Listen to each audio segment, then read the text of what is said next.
सचमुच रहस्यमय जिंदगी होती है नागा साधुओं व सन्यासियों की। इनको लेकर सबसे बड़ी आम जिज्ञासा यह होती है कि कुंभ के दौरान बड़ी संख्या में अवतरित होने वाले नागा साधु सामान्य दिनों में कहां और कैसे रहते हैं। तापमान लाइव ने इस पर शोध किया है। प्रस्तुत है उसकी पहली कड़ी। नमस्कार, तापमान लाइव में आपका स्वागत है। मैं नुजरत जहां। नागा साधु 21वीं सदी में भी आम लोगों की उत्सुकता का विषय बने हुए हैं। लोग उनकी उत्पत्ति और रहस्यमयी जिंदगी के बारे में गहराई से जानने की जिज्ञासा रखते हैं। यह भी कि कुंभ और महाकुंभ के दौरान सैकड़ों की संख्या में अवतरित होने वाले नागा साधु सामान्य दिनों में कहां धुनी रमाते हैं, आम लोगों से दूर दूर क्यों रहते हैं।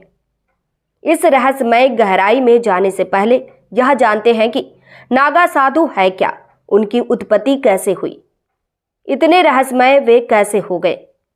जानकारों के मुताबिक भारत में नागवंश और नागा जाति का इतिहास बहुत पुराना है।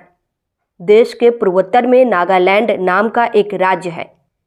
ऐसा माना जाता है कि पूर्वोत्तर क्षेत्र में ही नागवंशी, नागा जाति और दशनामी संप्रदाय के लोग रहते आए हैं। नाथ संप्रदाय भी दशनामी संप्रदाय से संबंध रखता है। शैव पंथ से बहुत सारे सन्यासी पंथों और परंपराओं की शुरुआत मानी गई है। जहां तक नागा जाति की बात है तो यह देश की प्रमुख जनजातियों में से एक है। नागालैंड जहां नंगा पर्वत श्रेणी फैली हुई है, नागा जनजाति का मूल निवास स्थान है।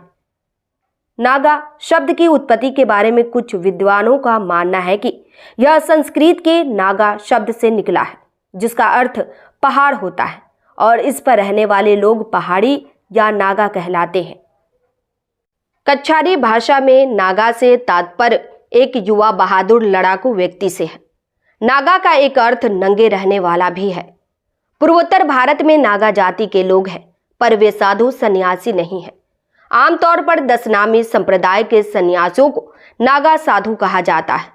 कुछ विद्वानों का मानना है कि नागा सन्यासियों के अखाड़े आदि शंकराचार्य के पहले भी थे, लेकिन उस समय उन्हें अखाड़ा नाम से नहीं पुकारा जाता था।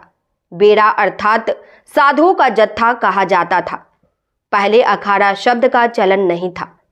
साधुओं के जत्थे में पीर और तदवीर होते थे। अखाड़ा शब्द का चलन मुगल काल से शुरू हुआ। कतिपय इतिहासकार मानते हैं कि भारत में नागा संप्रदाय की परंपरा प्रागैतिहासिक काल से शुरू हुई है।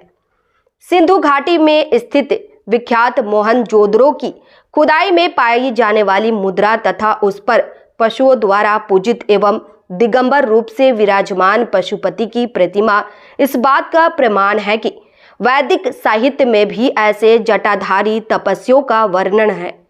भगवान शिव इन तपस्वियों के आराध्य देव हैं।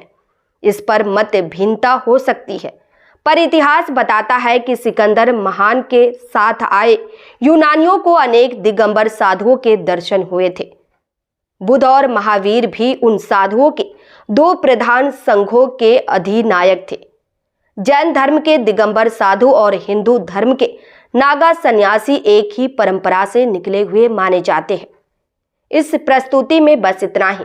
फिर मिलते हैं ऐसी ही दूसरी किसी खास खबर के साथ। वरिष्ठ पत्रकार महर्षि अनिल शास्त्री की यह प्रस्तुति पसंद आई हो तो अपनी प्रतिक्रिया जरूर दीजिएगा। तापमान लाइव चैनल को देखिए, शेयर कीजिए, लाइक कीजिए और सब्सक्राइब अवश्य कीजिए। धन्यवाद।